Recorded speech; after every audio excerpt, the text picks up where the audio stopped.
See, Alcoholics Anonymous is one of the enigmas. It's one of the best, or probably the best, psychodynamic therapeutic program for treating addictions and also for preventing all psychopathologies or mental disorders. But the trouble is, today people are not aware of it. And somehow I just stumbled onto it. So let me share a little bit about how I stumbled onto it. See, this 23rd birthday celebration of mine was on the 30th of June this year. And I became an addict. I was one of the best,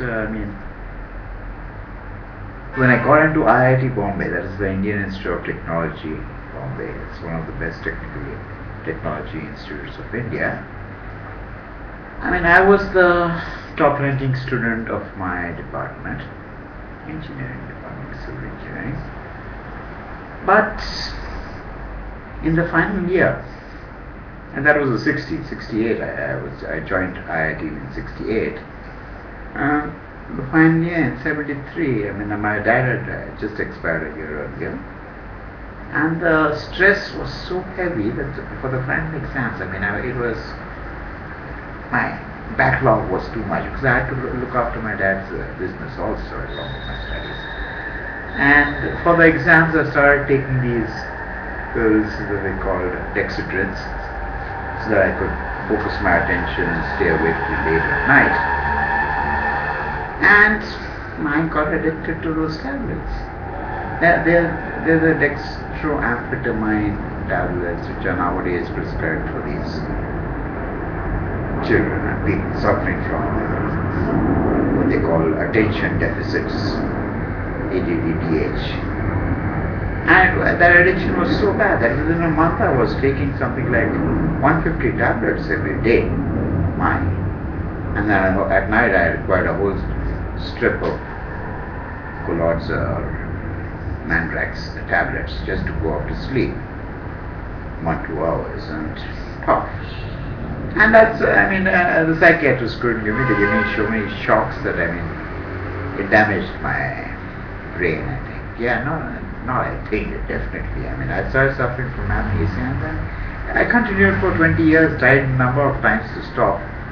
I stayed away from psychiatric pills and dextrins and amphetamines and speed and all that, and stuck to alcohol for some time, for 5 years of drinking like a fucking fish. And one fine day, somebody gave me heroin, brown sugar as they call it, chasing of that, and I got addicted to that, and it went on. Addiction is one of the same for everyone.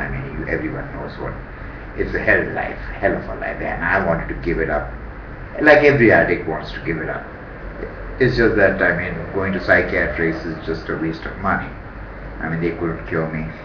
I went to a number of psychologists, nothing happened. Finally in 88, I stumbled, somebody took me to the A and NA fellowships in Bombay. And okay, after a couple of months, 2-3 months of making meetings every day, I was able to stay stopped for a month or two, and then started again, and this kept on going till somebody told me to get the basic text, and that was, I ordered the basic text, and that confused me totally. I'm an engineer, see, and the second step they talk about a power greater than ourselves. I said, how the hell? I'm not a power. How can there ever be a power greater than me? We are not powers. How can there ever be a power greater than ourselves? And in the second step it talks of a power, and the third step it calls the power of God, a person, or a thing, or whatever. And that's just not possible. It's So I was so confused, and that confused. But then I couldn't work the steps and all, but I did kept on going to the meetings, but every day one meeting, and One fine, but after a year, I just went mad.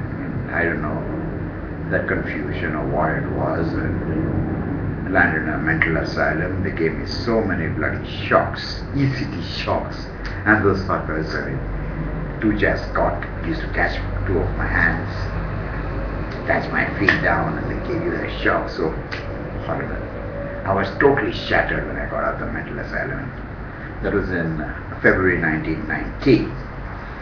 Luckily, I was, after that, I came out with vengeance and hatred, and oh my, you have spoiled my life. Yeah, those shocks really spoiled my brains. It fried brains, you could say. But luckily, I went to a rehab in June of 1990, and there read about some Buddha's teaching, Vipassana course and all that. So after the rehab, I just went for that 10-day meditation course. Yeah, there's a spiritual awakening. Let's see now. And that did help. It's just a simple thing. You just got to remain aware, and close your eyes and remain aware of your sensations. And the change took place. The drug addiction was just crazy, and I had become those shocks that totally shattered me, and I was free from drugs. Of course, I started attending meetings again, and did a lot of service work, and meditation continued, and sent 100 people in the first 10 years to this meditation camp, and it became finally in 200. I did a lot of service. I started HNI in India. Nobody was willing to start HNI, so I just started HNI. I became the AC chair, and translated the whole bloody basic text into Hindi. Yeah, service is mad, everybody fights over there. They don't want it. Everybody wants to do it his way, and so I just said, forget it. I'd rather translate the whole thing myself. And of course, the fights in 2000. I went to USA. Did sat for my first 30 days meditation course. And this was a serious course. No looking down all the time. No looking this way, that way, going inside yourself. And within a year, I sat for another. So in 1 year, I sat for 2 30-day courses, and that meditation. That's insight. It's not supposed to be insight meditation, and that cleared up our brains. I could see between the lines, and things just started happening. People started falling into my. I had the best sponsor. My first sponsor was his basic text story. His story was in the basic text. Last story of the first edition.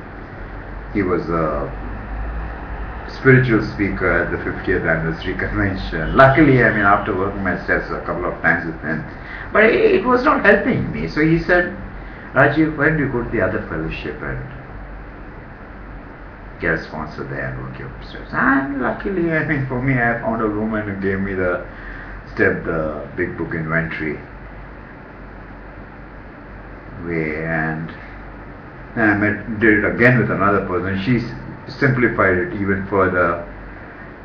See, my basic thing was I wanted to help other people to work their steps also, because I couldn't stand everyone relapsing, coming and relapsing. I'm helping them for some time, they stayed with me for some time and then relapsing. So here, the second sponsor says, Raju, you just write the list of names. The second column, cause, why you did that, why did you're angry because he did this and he did that. You're angry. Now that you need not write. So then it just became, I had to write my names, the names of the people I'm angry with, the names of the people I've hurt, and the other column, self-esteem, security, I could just tick off.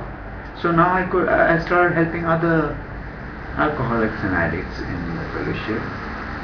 And it's 10 minutes up, so I'll take another one. I'll continue this on with the next one, sharing. Thanks.